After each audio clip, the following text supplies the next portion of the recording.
Hi, and welcome to Filmmakers Compass Podcast, a show where we talk about movies and, well, more movies. I'm D-Man, joined by CP. CP, how are you doing today? Dude, I'm incredibly excited about this episode. Well, we've been amping up the movie that we're going to be talking about this week for a few weeks. I mean, really, the last, 6 weeks we've been talking about really like this. the last 6 months, let's be honest. Since part 1 came out. We're now calling this the Dune Lovers Podcast, everyone. Yeah, we're very excited to talk about this movie. We both had the chance to see Dune Part 2 in theaters. I went in IMAX. It was quite incredible. But I love how he just rubs that in. He's like, I went to IMAX and CP sucks.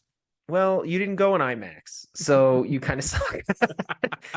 But before we jump into that discussion, and we have a lot to say, I do want to jump into our shout outs, which we always do at the top of every episode. And this week is no different. So first up, a lot of these comments, CP, were people messaging me about Dune. Yay!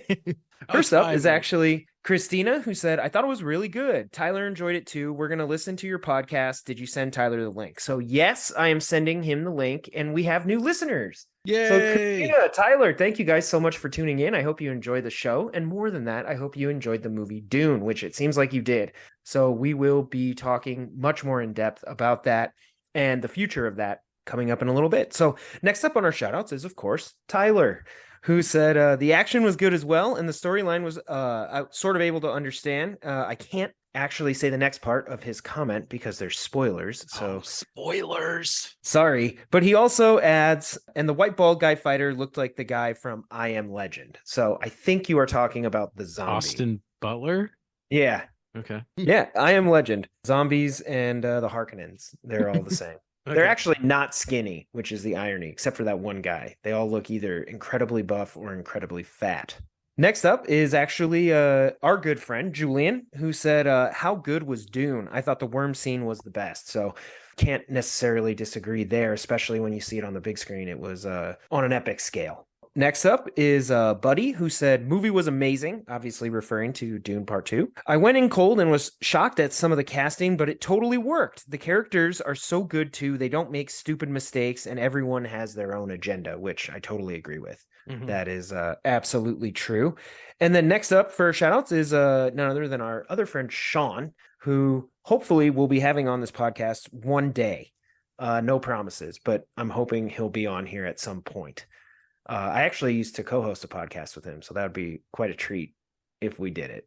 Now, CP, how do you say this director's name? Well, I think the secret is to just say it really fast and smush together. Okay, so... But my understanding is it's Denis Villeneuve. All right, Denis Villeneuve, or Villeneuve.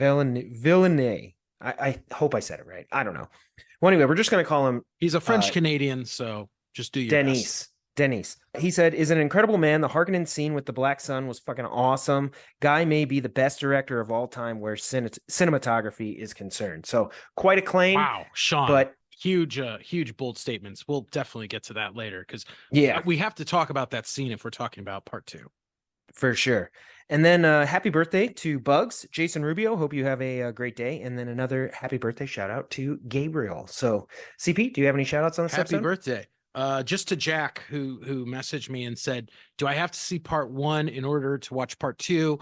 And you don't have to do anything, but my recommendation would be definitely watch part 1 before you go see part 2, or you may be a little confused.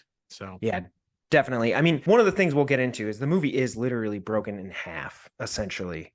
So it's one long story versus separate. So CP, I mean, there's no sort of intro here. We've already... Whoa. You're overstepping your bounds. First of all, I am? It's time for us to take a look at our box office breakdown.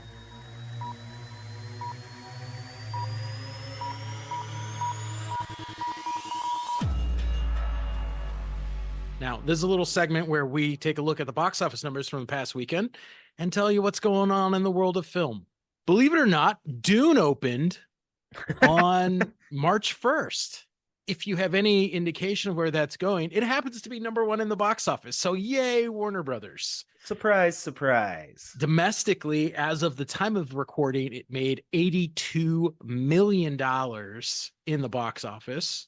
with Nice. number 2 going to Bob Marley, One Love, and number 3 going to Ordinary Angels. But no one really went to see those movies. Let's not kid ourselves. But the really interesting number is this. When we take a look at the worldwide box office, now, if you remember when we spoke last week, I said that Bob Marley, One Love was creeping up on Beekeeper Uh-huh. for the international box office for 2024, and Dune has surpassed both of them in its opening weekend, making a Wow. grand total of almost $179 million for the first weekend. Incredible. That is a lot of money. That's a lot of money.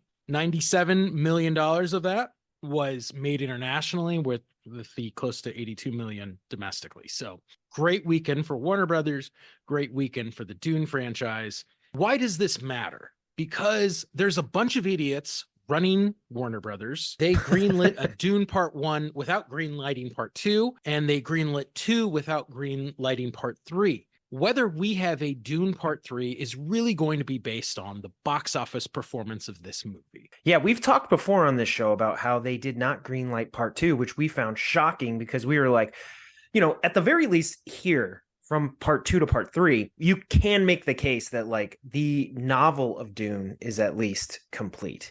For the most part. There's a few threads that are still out there, but yeah, like right. Most of the story's done. I want part 3. It's just that, you could make that case. When they didn't greenlight part 2 after part 1, I was like, that is ridiculous because you sort of need to complete the story. Like, don't even make part 1 if you're not invested enough to see it through to just complete the whole thing. Yeah. Like, that's wild to me. That what if we just got part 1 and Warner Brothers was like, yeah, we don't need it.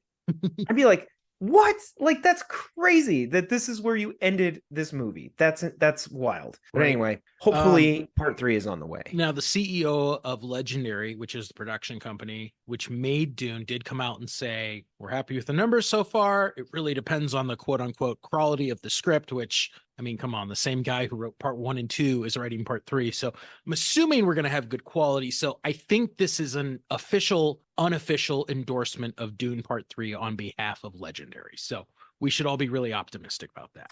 Do you think they could get more hype for part 3 if they said they weren't doing it? Like, and then people have to do like petitions and like try to really get it made. And then after that, everybody's like super waiting for part 3 to come out. Like just to try and get like the fans motivated. Yeah, like get everybody like, we want part 3. And then, everybody's so down that they're like, of course we're going to do it. We were going to do it the whole time. But now everybody's super pumped. So I could see that. That's our box office breakdown. And we also have to bring up our pop culture minute. Important thing is this, everyone. On March 10th, we are getting the 96th Academy Awards. Damn, almost 100 years of those. Almost 100 years of the Academy Awards.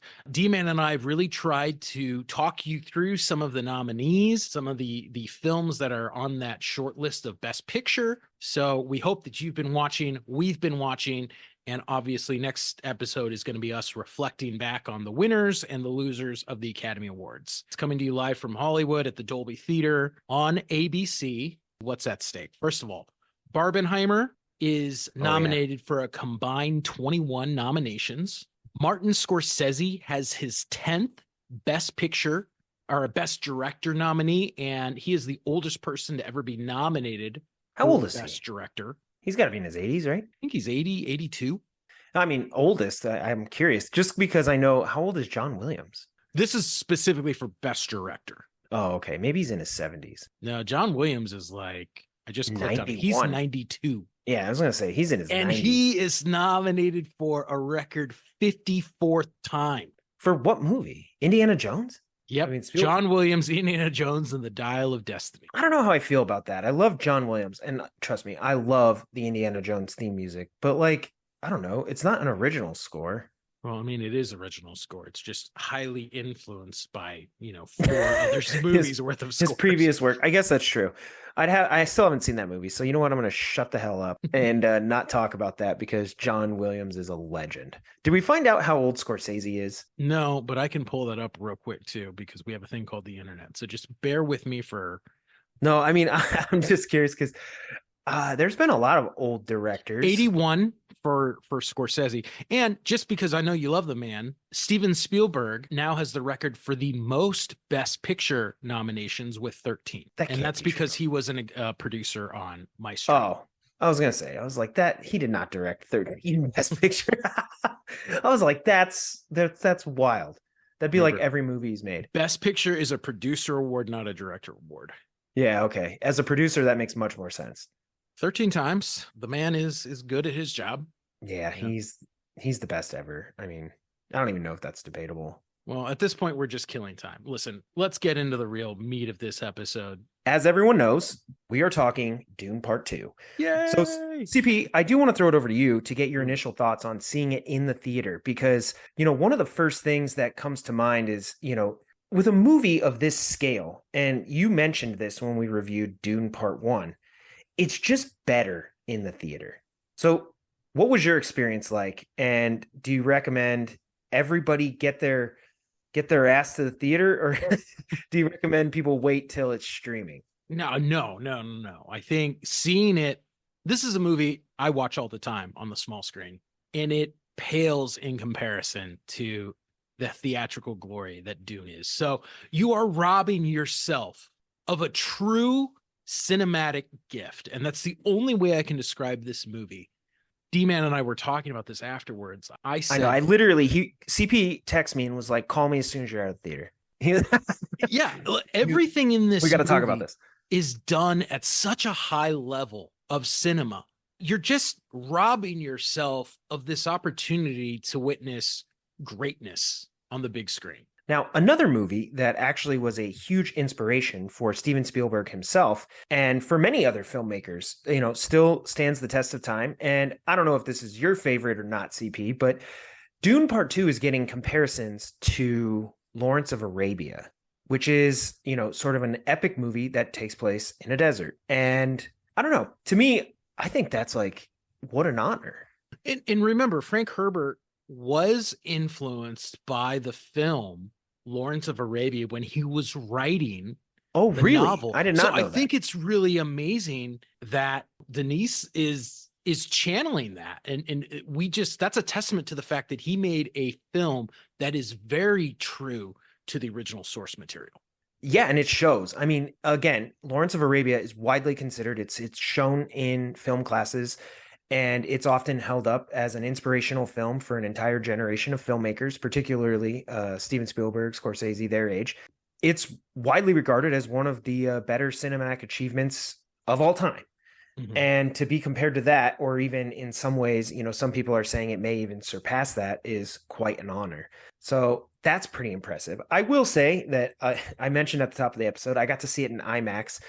One of the things from the theater experience that does stand out to me, there's actually two major things. So the first is the sound design.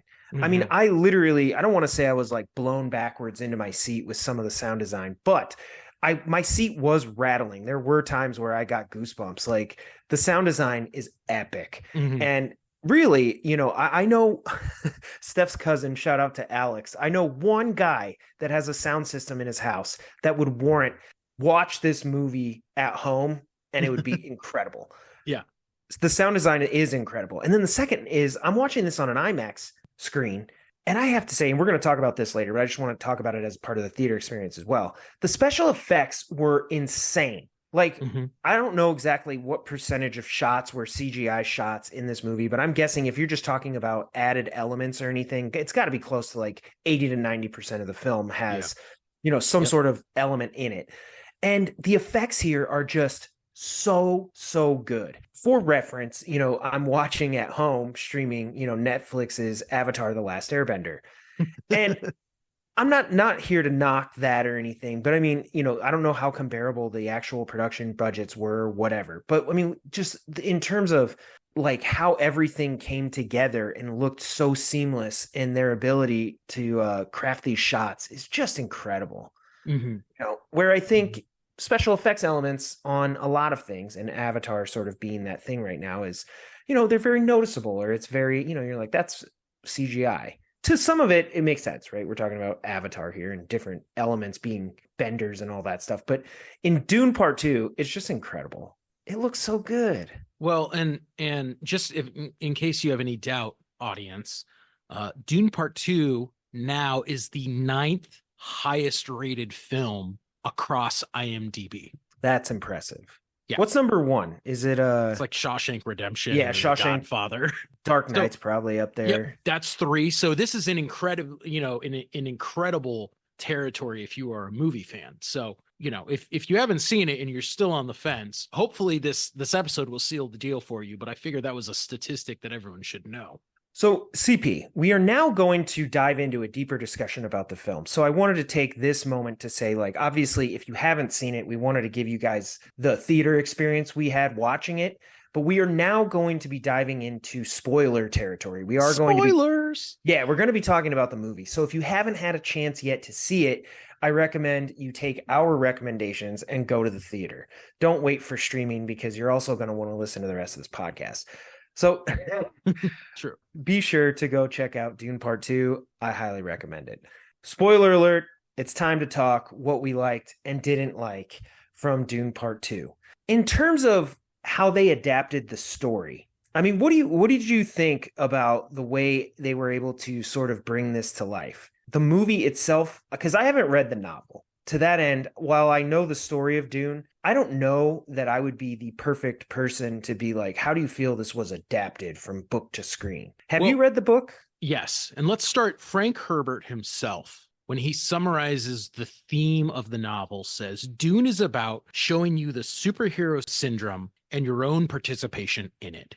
Dude, that's like a movie made for this time. Exactly. And what's incredible about it is that is exactly the portion of the character journey and the themes that are explored perfectly on screen. So I think that if you read the novel, yes, there are elements that the director himself mentions he excluded, and some of them rather painfully. He's like, I love this, I wanted to put it in, but it just didn't work. But what I think is really great is this is not just a transcription of the novel in film. This is taking something that is a beloved sci-fi novel, considered one of the greatest novels written in, and adapting it for a different medium, which is cinema. And I think that the choices that were made to tweak elements of the story, change the timeline a bit, were done so in a way to truly make the cinematic version the best cinematic version it could be.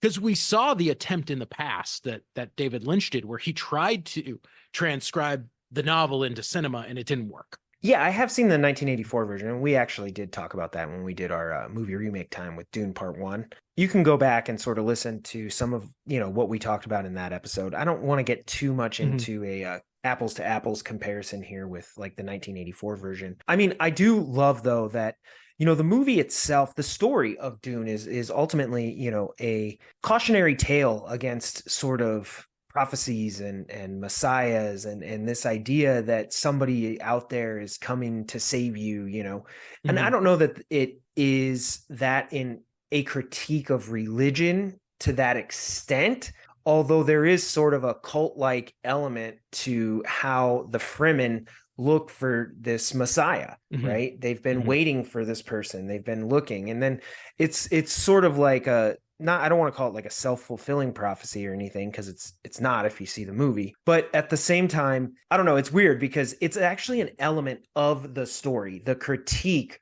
of that. I don't know, I feel like, how do they pronounce the name of the Messiah? He's the Muad'Dib or the Kwisatz Haderach. That's the term you're looking for?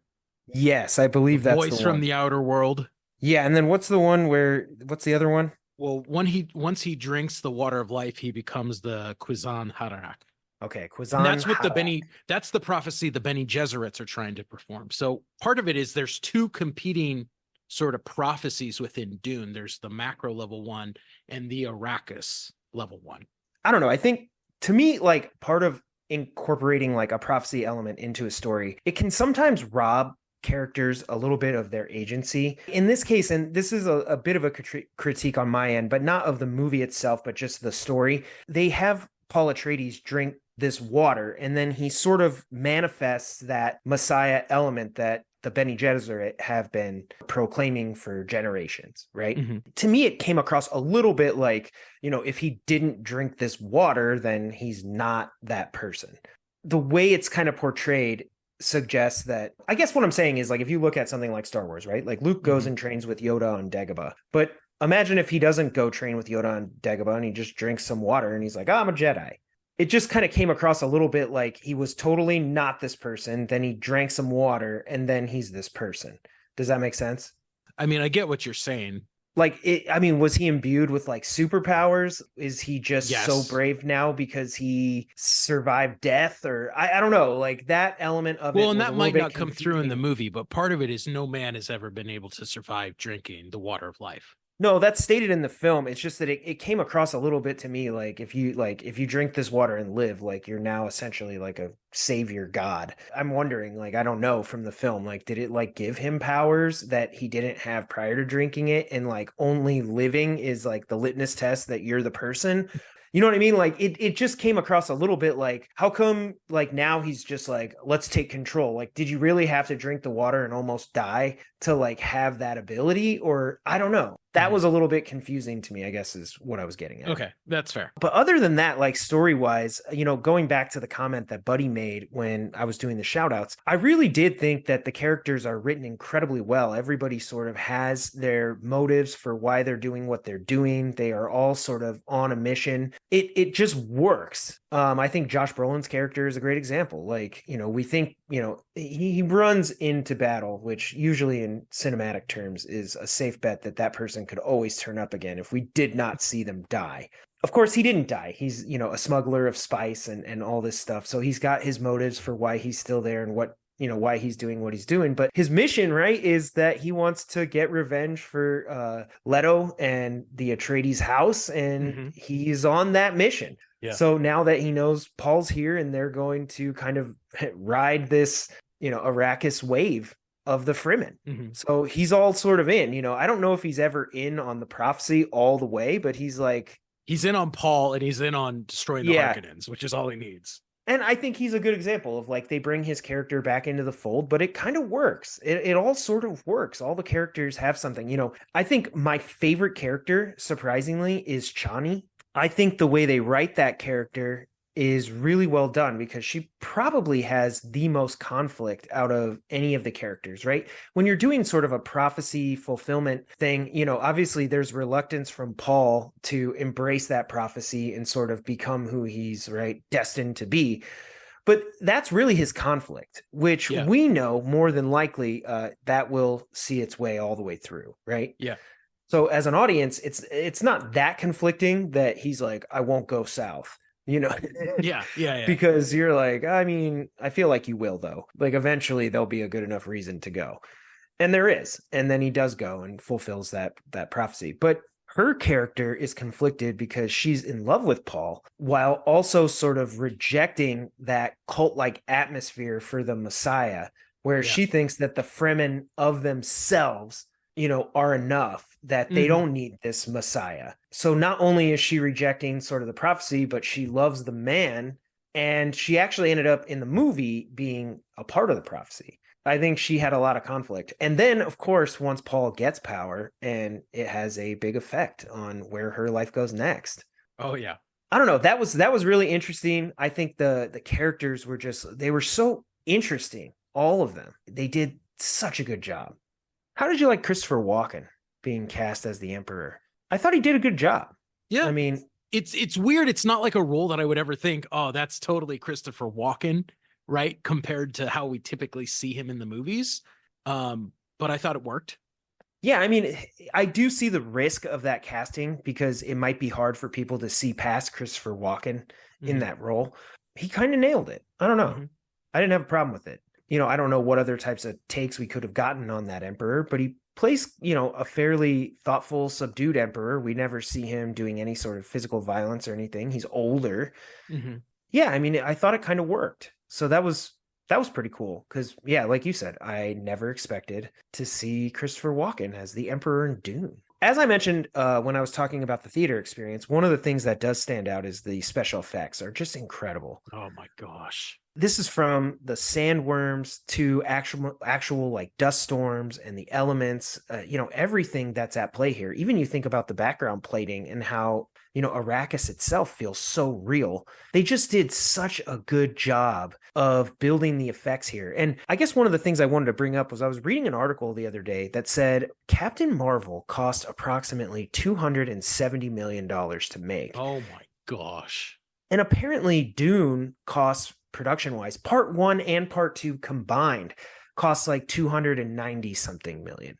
That's just bad budgeting on behalf of Disney. So, and I don't even know if it was 290. It might have been like right around that number, somewhere in that ballpark, but Mhm. only like 20 million more than Captain Marvel costs. You got two whole movies out of it, as well as a runtime that's probably almost like 3 times as long. Much superior cast. Yeah, so like what is Disney doing? How are Oh they my running up the gosh. production budgets on things like this and Ant-Man? Because at first I was thinking to myself, I'm like, is this due to the like the cast? Like, Marvel, these are Paul Rudd's played Ant-Man, how many times? Brie Larson, this is like her third or fourth time Mhm. playing Carol Danvers. So, maybe a lot of that budget's going to pay the actors. But then I looked at the cast list for Dune and I was like, holy hell. You're I like, mean, these this are is all just actors at the top of their game. chocked full of like A-list Hollywood actors, many that have been in Marvel movies themselves. Yeah. And it was just one of those crazy things where I was like, I don't know how they were able to accomplish the level of quality and particularly special effects in the Dune movies compared to some other ones. And I understand, like with Marvel, there's a certain visual aesthetic that it's not trying to be Dune, and that's fine, right? Mhm. Being a comic book movie is totally fine, and owning that is fine. It's just shocking that I'm like, man, these Marvel movies, one movie needs to make so much. And I'm like, Dune probably almost made its production budget back in like a weekend. Well, I just find it wild because you are right. Like the cast is bigger, the movie is grander in scale in any way than the last few Marvel movies. But I think the big thing is the visual effects budget. And you hammered this home, but I for the audience who watched the movie, I mean, when you think about it, there I think about the floating lamps in Dune, right? Yeah, And I yeah. even mentioned this to you. They come on screen, and if someone told me that the props department had invented flying drones to light rooms when people walk by, I would have just bought it as cool. That makes sense because the level of CG is so well done. If you told me it was real, I'd be like, okay, absolutely, I believe it. Yeah, and even like the scene when they go to the Harkonnen planet, Mm-hmm. the black and white, is it the Black Sun? Is that Ooh. what they call it? Yeah. This, I was doing some reading because I was so captivated at the way it does. Now, if you haven't seen the movie, you shouldn't be listening. But for those of you who did, remember the whites are oversaturated and the blacks are super dark, and it has an incredible amount of contrast. And the decision was to shoot this with an infrared lens, as that was the only way Hmm, to capture that color palette. And interesting. and his reasoning as a director was he said, hey, what's not to say, we don't know a lot about Getty Prime, the planet from the book. So he said, these are evil people, right? This is a very dark society. It's natural to believe that they are on a planet with very different star and very different sun than Arrakis or Caladan or some of the other places that we go in the Dune universe. And I thought visually it was really well done because when we see that sequence, we get that the Harkonnens aren't like everybody else. And part of it's because of where they live. Yeah, I thought it was visually stunning. Like you said, the contrast was fantastic and it really stands out. I mean, that scene, that sort of gladiator scene was pretty epic. It was fun to watch. And then obviously his performance, Austin Butler. I'm not for sure how to pronounce that name. It's Faid, or what is it? Yeah, Fade Harkonnen. Fade Harkonnen. Is that how you say it? Okay. Yeah, and Yeah, Rob I is his thought brother. I thought that was really great. I mean, he's definitely a creepy guy. I want to ask you, CP, a very specific question as a villain.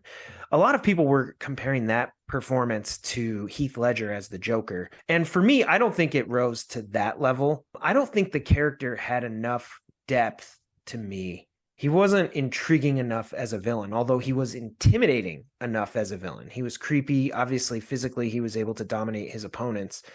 I didn't know that it got as close to like Heath Ledger's Joker as some people are proclaiming. No, I don't think so. And I think part of it is probably a lack of screen time. We Yeah, don't like I really think have that much time with him on the film. right, like he comes in about halfway through the runtime, Uh-huh. And that's of part two. So he's not even in part one in the first half of part two at all. I mean, with Heath Ledger's Joker, obviously the makeup, the mannerisms, the way he's able to present the character are probably on par. But the way the Joker's written as a foil to Batman, I think is superior here Mm-hmm. than his character is to like Paul Atreides. I just think Mm-hmm. Joker is a superior villain as needed in the film in The Yeah. Dark Knight. No, I agree. And so I didn't want to like shut that down, but I'm seeing a lot of like social media posts, sort of proclaiming that this is the greatest villain of the 21st century. And I was like, ooh, yeah, That's kind of a maybe. little bold for me. I don't think Yeah, it's it. he's got to be on the list, top 10 for sure. I think he definitely made an impression in this film that will last with people. So, great job, Austin Butler. I thought for the role that it was incredible. And he definitely brought an aura and a presence to that Mm-hmm. character that within the hands of a lesser actor wouldn't have been there. But Heath Ledger, or what about Hans Landa from Inglorious Bastards? Is that his name? You're right. We've seen better. I think what he Uh, does do really well is kind of in the same way that Hannibal Lecter did, yeah, despite the fact that he is in the film for such a short amount of time. His presence and his scale is, really rises above that. yeah. I liked. I mean, the way he talked even mirrored the Barons. Like there was a lot Mhm. of things that just really worked for that character. So I really liked that. And I wanted to ask you too, speaking of the social media posting, you know, the phrase or the word going around is glaze, which I don't know exactly, I don't want to dive into all that, but people online are saying that like a lot of the critics are glazing this movie, that it's just over the top, people proclaiming that it's the best movie of all time. And I wanted to see, there literally are Ooh, people, CP, that are saying on social media that this is the best movie of all time. Where do you think it falls in that discussion? okay. Because now we're talking Okay. about Okay. things, Yeah. we're talking about bigger than just sci-fi. We're talking about, a lot of great movies. So, and this is, let's focus on objective. Like, hey, did this pass Star Wars for me? No. That doesn't mean we can objectively look at it and be like, is this superior in any way? Well, You I know, think so. There's a couple things to think about. First of all, we have not seen the conclusion of this story, right? We're true. two-thirds of the way through it. And Yeah. we're going to be optimistically, we're two-thirds of the way through it. It's really hard to judge this story when it's not complete. And especially since part one and part two are so uniform in the quality, the storytelling, the visual effects, right? It is, I think one of the things that does really well is it's a perfect continuation of what we got in part one. Like imagine if like part three was directed by Michael Bay. Yeah, it Right. just it wouldn't work. That'd be And incredible. I'd so, pay to see that just to see what would happen. oh my gosh, I would cry. I would cry. Part of it is this story's not done, so it's really hard for us to place it amongst the greats. Now, I will tell you, I believe that the Dune trilogy is going to go down as the cinematic event of this decade, much in the same way that Lord of the Rings was in 2000 or Star Wars was in the 80s. Like, this is the thing that we should be seeing on the big screen because it's going to be a while before we get something that can really, truly rival this.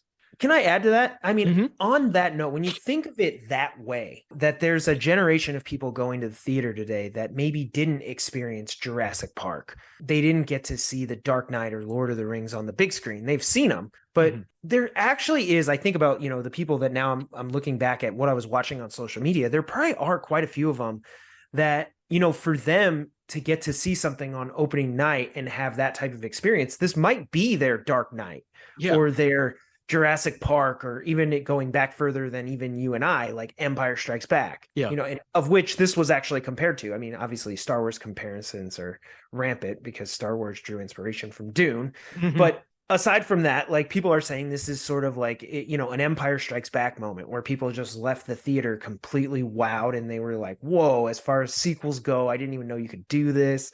Like, incredible. And when you think of it that way, I think it makes a little bit more sense why the glaze is happening. Is that for a lot of these people that are they just, some of them haven't seen a movie like that, or they haven't seen one in a long time. Well, and I think the other thing is like everything about Dune is done at such a high level. I mean, you have this incredible score from Hans Zimmer, right? You have phenomenal cinematography. You have amazing actors who brought these great performances. Like everything is firing on all cylinders. And you don't get that a lot in a movie. So much so, like, it's just beautiful in every way from a storytelling cinematic perspective. And we don't get that typically. So I don't think that it's necessarily wrong. I guess let me phrase it this way. There are a lot of movies that I walk out of and people tell me it's the best movie they've ever seen. And I think you are insane. I'm talking about all those people that are talking about Barbie, right? Or, when Endgame came out, or I mean, I'm sure you think about this, like when you walked out of Star Wars and people told you that The Force Awakens was the best movie they've ever seen. You're like, it's just not. I'm Yeah, I'm sorry, like, it's not.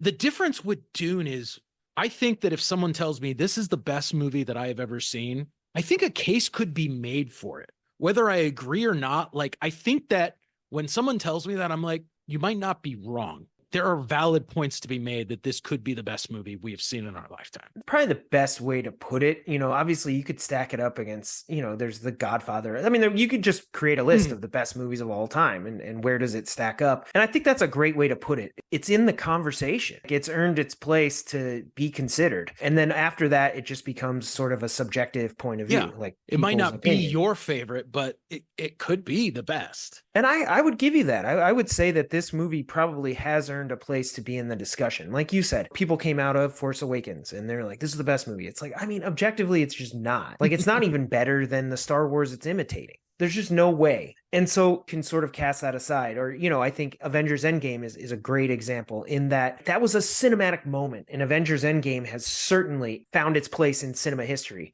because it took 10 years worth of MCU storytelling to get us to that point. Yeah. And it was sort of a pinnacle moment. It was the payoff for all of this investment in the MCU. But at the same time, like you have to have seen 10 years worth of movies to really appreciate all the Easter eggs and payouts in that film. And so when people do say like, oh, it's the best movie of all time, like, I mean, objectively, probably not. It doesn't stand on its own very well. And not to say that, right, like Dune Part 2 doesn't need Dune Part 1. Like it probably does. But like you said, once this trilogy is done and you hold up that whole body of work, I'm assuming we're going to be talking about it with some of the best of all time. Just when you think about the visuals, the fact that we spend 80% of the movie sharing it 40 different shades of brown, and it is utterly captivating.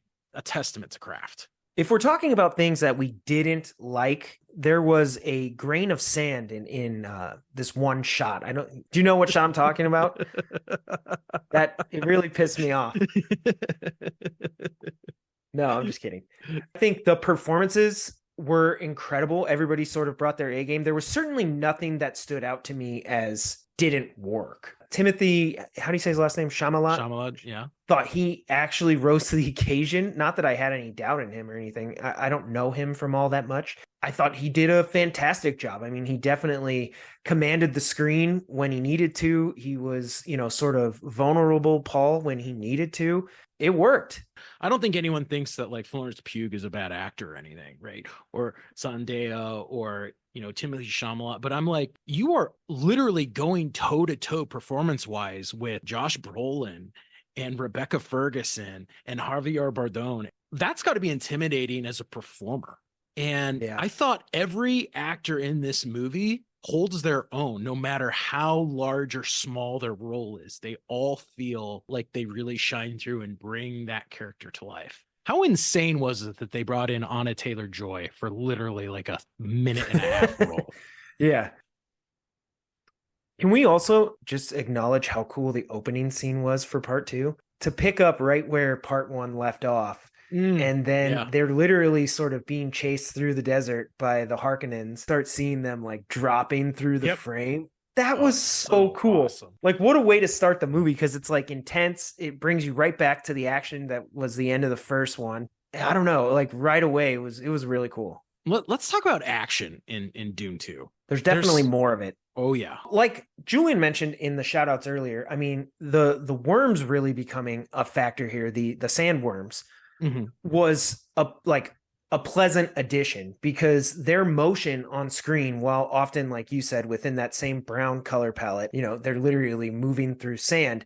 The action and the sound design when the worms were on screen was just so intense, right? There's a lot of movement on screen. Like Paul at one point has to ride one in order to sort of gain his place in the tribe, and he ends up riding one of the biggest ones ever seen, as Yeah. prophesized. There was just so much movement within the frame, I guess is what I'm saying. It doesn't always have to be like blade duels or laser guns. Like, that is action, and it was intense. My chair was like rattling in the IMAX theater when he was like riding the sandworm. It was awesome. Yeah. But even that opening scene, the action there, I think the movie mirrors the ending of Dune 1 with the blade duel, which was awesome, between Fade Harkonnen I and did like Paul that decision. Atreides. They sort of mirror each other. Here he is having to duel someone again, but this time, we sort of have almost an abundance of confidence in Paul. And we've seen his transformation and growth. Yeah, I mean, they sort of play a movie trick on us. I don't think anybody believed it. We were like, it's unlikely Paul's going to win, which in a way was really cool, because this whole thing pinnacled to that moment. And you were kind of like, it would be shocking if like he just lost in a blade duel. Like, action, they had their war scene, their Avengers Endgame, like two sides collide. Yeah. They had all that. A lot of the weapons and things from Dune 1 were busted out on a slightly bigger scale here when they're trying to take down the Emperor. But I think the pace of this one too, if there was one thing a lot of people knocked on the first one, was that it was slow. And that was something that I didn't think ever understand that. ever was a problem here. Like, one of my favorite comments I saw about that was somebody in the comments wrote, Dune 2 picks up at exactly the part you fell asleep in Dune Part 1. Meaning, like, none of it matters. Like, it's all boring. And I was like, yeah, I mean, I know that was people's criticism, but I didn't find that to be true in Part 2 at all. Even though I do sort of agree that some parts in 1 probably drag in terms of not having any sort of action or faster pace. I found it all interesting, but I could see where people would get there. Well, I think a lot of that is because of Denis, right? He's a very deliberate filmmaker. His pacing, and I mean, this goes back to his other movies, is always very deliberate to focus on characterization. In this world that we live now, we don't watch a lot of movies that way. CP, this is actually pretty crazy. I didn't know this, but I just found it out. Did you know that Dune Part 2 was supposed to originally release in 2023? Yes, I do know that it was, and they delayed it because of the strike. And I cried myself to sleep for 3 days in a row, but I figured, you know what? If it gets more people to show up for Dune Part 2, we'll take it. So I have to ask you, had Dune come out in 2023, it would most likely be in a Best Picture category with Oppenheimer. I'm curious what you would pick as Best Picture. No comment. It didn't happen, so we don't need to pick. I mean, come on, man. I don't know. I think, me, I'm probably going to go with Oppenheimer still. That's probably one of my favorite movies. I love Oppenheimer, but I think I would have to go with Dune Part 2. That's crazy. But yeah, I figured. But can we just acknowledge that we are living through a period of film right now where we have like two directors at the absolute top of their game? I think it was Coppola this summer came out with a line where he said that we are about to enter a new golden era of cinema. And I think that this is proof of that. For so long, everything was IP formulaic. In the last, year and a half, we have witnessed some incredible movies. And I think you're right. Between Nolan and Denis, oh my gosh. They're firing on all cylinders. Like, it's incredible. Yeah, they've literally, in the last year now, I've got two movies that they're at the top. They're at my list. I'm gonna rewatch both these. That's incredible. It's kind of nice. It's a little refreshing. I mean, it also makes sense why, like, right, this year was like the first year in however long that Disney didn't have like $1 billion movie or whatever, 2023. Yeah. Like, I kind of get it. I think maybe there's a fatigue for some of what we've been going through. And even we've talked about it on this podcast where we were kind of like, oh, is it real? Is it this or that? I think what it is like, we've had a lot of the same animation style for quite a while. And now we got Across the Spider-Verse, or Into the Spider-Verse and Teenage Mutant Ninja Turtles. We're seeing an exploration of how you can create animation styles. And like, people are getting a little experimental again, and they're bringing things to the absolute top of their craft. Not to say that like Marvel movies are also in my list of my favorite movies. Like, I love those movies. I'm not here to knock them. there's probably a fatigue associated with that. And people have been clamoring for this different Mhm. sort of visual style of Yeah. like, hey, what else can we do besides this sort of MCU version of how to make a movie? Yeah. And there are also both Oppenheimer, which is shocking because of how much dialogue and, talk heavy it is, and now Dune Part 2 sort of fit into this blockbuster model that is the theater model these days. The mid-budget movie doesn't really do really well. But here, even though Dune, and for that matter, Oppenheimer are quote unquote adapted stories, neither Yeah. one is wholly original. They are blockbusters. So they're Mhm. fitting into like, hey, you need to create big budget movies to make theatrical runs profitable, and they're delivering on it, but not necessarily based on comic books or certain stories. Well, and how cool is it? I mean, Dune, Oppenheimer, Barbie, Mission Impossible, going back to Top Gun Maverick, right? We've had a shift about the theater going experience and getting people to see movies in IMAX, which was kind of, Yeah. had a real successful bump, 15 years ago, and then looked like it was sort of on the way out. I really enjoyed the film. Like I said, is it my favorite movie of all time now? Probably not. It didn't pass Star Wars, but it's got to be in the conversation. And I think that's where we can sort of draw the conversation line here is it made it into the top. So, do you have any final thoughts on Dune?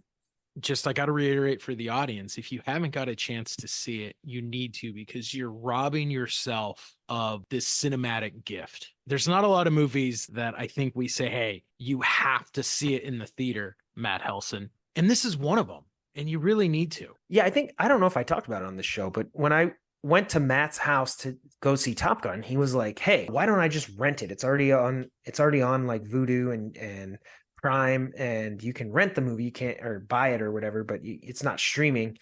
But like, why don't we just rent it and we'll watch it here in my house and like get a pizza delivered?" I was like, "Matt, this is a real theater movie. Like, we need to go to the theater." And the same would be true for Dune.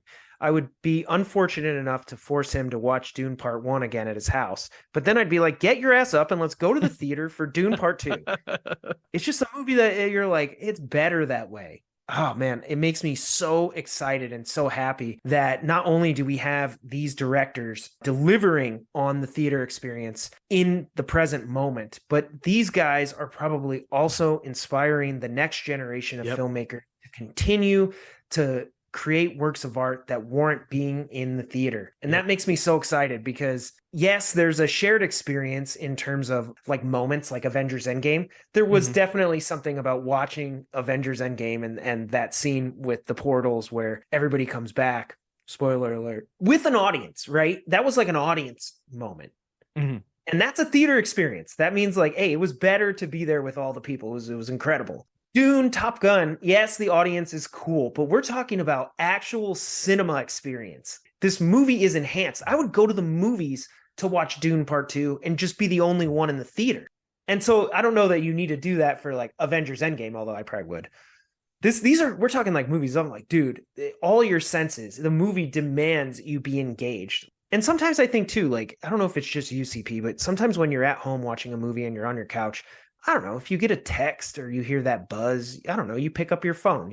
And this is just theater in general, but I like that when you're there, I feel like I shut my phone It's off. I totally am there. immersive. I'm here and I'm Yeah. engaged with, the movie in front of me.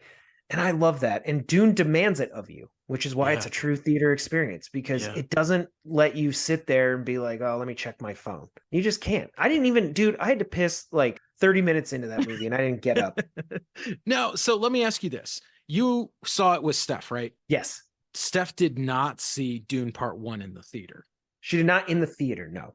but she did see Dune Part 1, correct? Yes, correct. What did she think of Part 2? Well, what did she think of Part 1? Let's start there. So, yeah, let's start with Part 1. I think, and it'd be better if, I could get her in here to talk about it, but she's not here right now. So, unfortunately, that's not happening. But my take on her viewing experience was that when we watched it the first time, it was her, myself, and Anthony. Shout out Anthony.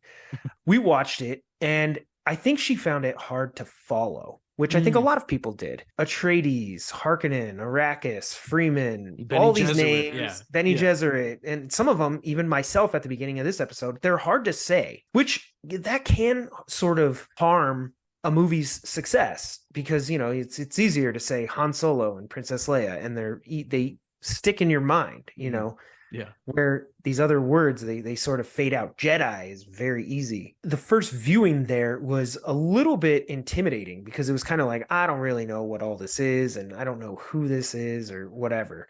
But once we watched it again, she was super into it. It took just one more viewing, and then it was like, oh, I know who everybody is. So now that you know who the characters on the screen are and which side of the line they're on and all this stuff, you could sort of then start to follow the names and pick up on all the visual cues that designate those things as well. So her opinion of the first one then, after having watched it the second time, increased exponentially, where she actually really enjoyed it. And we watched it on our birthday to prepare for Dune Part 2. Oh, what a great which was birthday. awesome. Yeah, no, it was incredible. I think definitely a step up then because she got to experience this one in the theater. Now, that shouldn't come as a surprise given how much we just exclaimed seeing it in the theater is. Still, I think it's worth noting for somebody who was probably perfectly fine watching part 1 at home. Let's just stream it. We don't need to go to the theater. Well, she's not a filmmaker, right? I mean, she goes because you drag her, but yeah. To be honest, CP, and I'll be honest here, I actually was only going to stream Dune Part 1 at home. I went to the theater at your recommendation. Hopefully our podcast listeners adhere to that as well in this moment, because it was way better on the big screen. And that was because at that time, and still again, it was COVID or pandemic related, but HBO Max had decided that we're going to release all of our movies streaming and in theaters simultaneously. And they gave people that option, which that's a different discussion and you can debate that. But I was like, oh, I'll just watch it here. I took your advice and I was like, yep, it's a theater movie. You got to get out there. Yeah. We went on opening night. I think her opinion would be, I'm glad I saw it in the theater and I didn't watch it at home. So I don't know about you, but I think that's about as much as I want to dive in specifically on Dune Part 2. But one of the things I wanted to talk about related to it is what you mentioned at the top of this discussion, which is we haven't got the full 3 parts, the trilogy yet. Now, we don't know how this is going to turn out, but because we're talking about trilogies, I wanted to get your opinion on maybe what you think the best trilogies are. So we don't necessarily have to just go ahead and rank them all, but there are quite a few that are really impressive. Obviously, right, like we know my favorite trilogy of all time is the Star Wars trilogy original 3. Which Star Wars has 3 trilogies all its own. Yeah, the original, the prequels, and the sequels. Yep. And I think they fall in that order, unfortunately. Sorry, Disney. But yeah, the original trilogy is amazing. The prequels were also really good. And then the sequel trilogy had its moments, but didn't really live up to the other 2. So the George Lucas vision, if you will. But what are your thoughts? Like, what do you think are some of the best trilogies of all time? I mean, there's LOTR, there's The Hobbit, which is obviously an extension of that. There's Matrix, Back to the Future, Jurassic Park, Godfather, a Trilogy of the Dead, George A. Romero. There's I don't know, The Mighty Ducks and Toy Story. Spider-Man trilogy, the Dark Knight Spider-Man. Like there's so many that it's almost like how could you possibly rank them? But I don't know. What are your thoughts? Well, I think that when we're looking at the conversation of pure trilogy, I mean, it's really tough to I think Lord of the Rings is pretty much near the top for me. I think I would agree. I'm going to agree with you. Star Wars original trilogy is my favorite. It's probably the one I've watched the most. It's probably the one I will always watch the most. But I think Lord of the Rings is objectively the best. Probably. I mean, it has a best picture at the end. And granted, we have to say the extended edition of Lord of the Rings is the best. But the other thing too, like Star Wars does something that's kind of an anomaly, right? Most trilogies are either 3 films, right? Like maybe the original Indiana Jones trilogy is a good example of that. You don't really need to see the other 2 to get what's going on in each one. Yeah, I do get that. They are kind of more centrally story linked. For some reason, George Lucas is just such a genius that he can make 3 distinct movies that stand up individually as films, yet are totally, completely interconnected. Yeah. And not many people have been able to do that. No, I agree. I think, Lord of the Rings is probably the closest composite then to something like Dune, where, right, we said Dune Part 2 picks up exactly where Part 1 left off. Lord of the Rings is that way, where, it's not three inherently separate stories. It's one long journey, and they literally just add a break. And that's where it's like end film. And then the other one picks up pretty much right where that one does, even though I think the films individually do have different thematic Arcs and storylines and and arcs and structure. things within them. It is one coherent long story. It's not something that, you could watch the third part and you'd be like, okay, why are they doing this? Or, Yeah. you're like, Yeah. well, that was all explained in part one, Yeah. and pretty amazingly. It's weird too, because I think when you look at trilogies, often you find that there are maybe weak links. So Very trilogies true. can decline, meaning like they started off, Spider-Man, yeah, or you look at Batman, Dark the Knight. Matrix. Oh yeah. Yeah. The Matrix starts off like gold standard, absolute banger, and then just progressively sort of gets worse. You have trilogies that may peak in the middle, a la Dune. It's very possible that Dune Part 2 will be the peak of that trilogy, The Dark Knight. You have arguably The Godfather Part 2, Yeah. although, and then you have trilogies like that, where you have like two really solid entries and then a drop off. And you're like, oh my God, they were so close. You think like Teenage Mutant Ninja Turtles. Like the first one is incredible. I would say that's a decline, but realistically, you could be like, the first two are dope. And then you're like, what the hell? They time traveled to Japan. Not that time travel for Ninja Turtles is out of left field, but what did this have to do with anything, Yeah. from before? Or, for that matter, The Godfather, where 3 is almost universally considered to be a step down from the other two. And the other two, obviously, gold standard, some of the best movies ever made. Yeah. I don't know. It's so weird because with trilogies, I think, you look at what's another good one? Back to the Future, right? The third one kind of falls off. I think most people would hold the first two in really high regard. Cinematically, the first one is considered, one of the greatest movies ever made. Personally, a lot of people's favorite is part 2. Yeah. That's true. But do you ever hear anybody like part 3 is the best? Yeah. No. Or I mean, I think an interesting trilogy that I don't think we think of as a trilogy is the original Jurassic Park one. Yeah. Oh, First one is one of the sucks. best movies ever made. 2 and 3 are just so substandard. I mean, two's better than 3 for sure. Yeah, obviously, but it's not as good as 1, and Spielberg would tell you it's not. Yeah, and then kind of like Star Wars, then you have a separate trilogy of Jurassic World, which is a step down from the first trilogy because of how good the first movie was. Yeah, right. Like if you compare trilogies, you're like Jurassic World, the first movie is probably better than like The Lost World and part 3 of the first trilogy on its own. Yeah, right. Like it's most comparable to Jurassic Park, but then on that level, it's a huge step down. I mean, yeah, the first Jurassic Park was just so damn good that it elevates the whole thing. You're like, you just can't not have it. Yeah.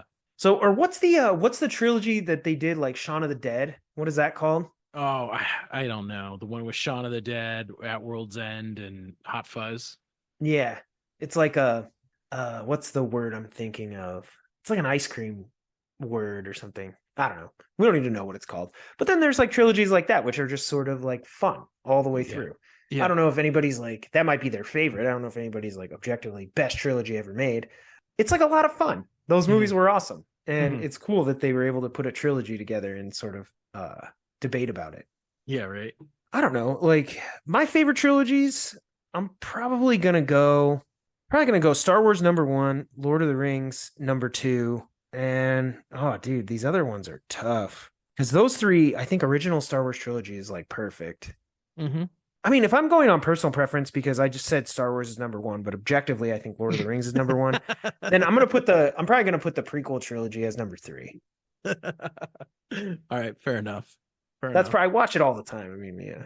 That's good. That's a good prequel list. Yeah, I don't know. What do you think? What are your favorite? I mean, I'm gonna go with Matrix trilogy as #1. Dude. Oh, I'm sorry. I thought it was Sean Gaston. Can we acknowledge too? What about trilogies that then they made other movies? Like they came out with that weird Matrix in like 2021, or like Toy Story is like it has sort of a complete trilogy. Oh my gosh! 3, and then where they had like that perfect ending with Toy Story 4, and you're like, this has no business being made. Yeah, you're like, what were you doing? Was that a cash grab or not that? I mean, it's not a bad movie, but it's like we're talking like gold standard animation story here. Yeah, I don't know. Or Indiana Jones. It's like you had, the Indiana Jones we didn't actually talk about this trilogy. The one that has a great first entry and a great bookend, but the middle was kind of like not. Is considered the weakest of the yeah. Yeah, even though I still love that movie. But I think that one with Indiana Jones sort of riding off in the sunset, making things right with his father, I mean, it sort Mhm. of felt like a natural Ending conclusion to the place. character. And then they came out with two more. And they didn't need to come out with either of them. They really didn't. I know. I mean, I kind of get the fourth one in the sense that they were trying to do a pass the torch moment to Shia LaBeouf. Like what's his name? Butch or Oh, Mutt? Mutt. Yeah. Yeah, like they were Stupid trying to name. like kind of create like the next Indiana Jones, like, but they wanted to do it like in story, so it was Hmm. like this natural progression, and so like I can kind of see maybe what they were going for with a fourth one, but overall it didn't work. It did not initiate any new Mutt stories. He died, I think you said. Yeah, yeah. In the fifth one, he is dead in the Yeah, so story. like that didn't Shia work. LaBeouf is still alive, if you were worried. Just the character is dead. Like, what about movies? What about stories that maybe should have been a trilogy? We got two of them, but not three. Like The Amazing Spider-Man. Like they Mm. didn't finish the story. No, and they were actually poised to, right? I know it was only because of the MCU that they abandoned it because they were like, "Ah, we just can't compete with that." Yeah. That was like right around like Winter Soldier time, like right after Avengers. They're like, oh yeah, we need to make a third one. They're like, dude, we are Disney's crushing it over here. It's not gonna work. We might end up with Madam Web. Yeah, that was weird. I mean, we kind of got that with the first Ghostbusters, right? They did a Yeah, one and that's a one. two, Yeah. but they never really had a third, which probably would have been successful at the time. I wonder why that happened. Like Ghostbusters is awesome. I love the second one too. Like I wonder Uh, what it was about. Like was it the actors that just I couldn't agree assume to it was terms? one particular actor. Oh yeah, who do you think Yeah. it was? Bill Murray. It's always Bill Murray. Anytime you read about drama with Ghostbusters, it's Bill. Yeah, maybe because I would have loved a third Ghostbusters. Like complete that trilogy would have been cool. Mhm. Um, I don't know. There were a couple where it's like that would have been dope. So Matrix is your number one. No, Matrix is not my number one. That was just a joke. Don't quote me that way. Okay. I think Lord of the Rings has got to be number one. Star Wars has got to be number two, and I don't know. I'll say Dark Knight for number three, just to be Okay. different. I mean, Nolan, it's so cool Nolan got to make a trilogy of something because he does so many like one-off. He's very Hmm. Spielberg in that way, Hmm. where he's always making sort of original, or even if he's adapting things like, Oppenheimer's stories adapted, right? Hmm. But he's always doing things like that. Like Spielberg made what, one trilogy, Indiana Jones? Yeah, I think so. That sounds right. Yeah, Oppenheimer did Batman, and you're like Or that, Nolan did or Batman. Oppenheimer. Nolan did Oppenheimer Dark Knight. made no movies, to my understanding. Yeah, no, he recorded the Trinity test, and that's it. Can we ask ourselves, this is kind of a side little thing, but what happened with The Hobbit compared to Lord of the Rings? I think it was I think Do the you think problem is the trilogy didn't need to be a trilogy. I was going to say the same thing. I was like, we're talking about trilogies. I was like, can we admit that maybe like it was one book and it didn't need to be made into three movies? Like, Yeah, two movies probably would have been more than enough, and we probably really would have loved the story structure. yeah, like I think there was something about just stretching it out. Like I remember going to, I think it was like the first movie in theaters. I think it was the first one. Mhm. And like they're floating down the river in those barrels. And like I Oh, remember that's the that. second one. Is Yeah, that the second one? yeah. Yeah, I remember that like in the book, but it was just like they just floated down the river. Hmm. It And in the wasn't this movie, like it was like this 25-minute drawn out. Yeah, like, action sequence. and I was like, this is like way too long. But you could almost get the sense that they're like, we need to like fill some time. So like, let's see if we can make the river flowing like way more exciting. And you're like, Hmm. it doesn't need to be though. It's just how they got somewhere. Hmm.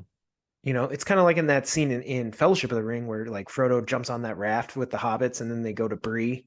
Yeah, yeah. Like that's how they got down the river. Like that's how I thought the barrels were in the book. Like the barrels, like it just let them float down the river undetected, and that was all it was.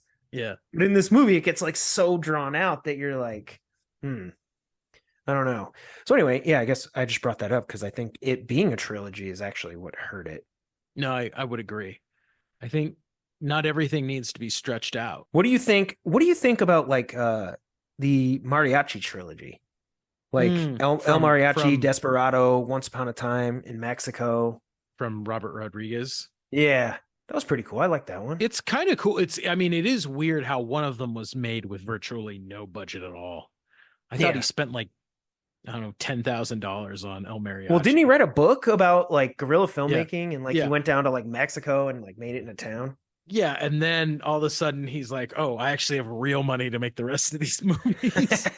Yeah, and they got like progressively higher budgets and you can tell. And they get better actors. And yeah.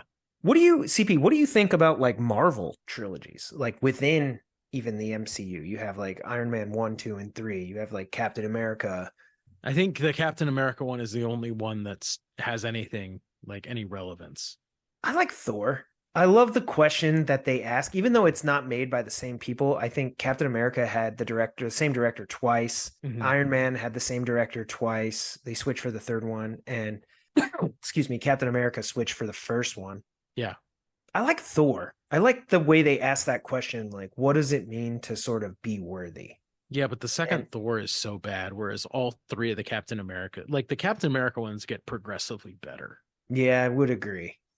I like, I don't know. I like Thor's character progression through the Thor trilogy. That really Mhm. worked for me. I don't know. I love his character. I like his arc. No, that's fair. And Chris Hemsworth just nails it as Thor. And then we got a fourth Thor. It's like another trilogy that didn't need another movie. Yeah, right. Like Ragnarok is so great. That movie's awesome. And then they're like, here's Thor 4. And you're like, oh my God, I'm so pumped. And then you go and you're like, it's all right. But yeah, I'd have to agree with you, CP. I think that's a pretty admirable list. I mean, Star Wars has got to be at the top. Neither of us put The Godfather. Is 3 that big of a drop off? I think so.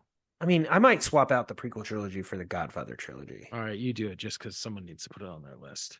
That's Yeah, fair. like I'll put the Godfather there because I think so. Now, here's the question: Mhm.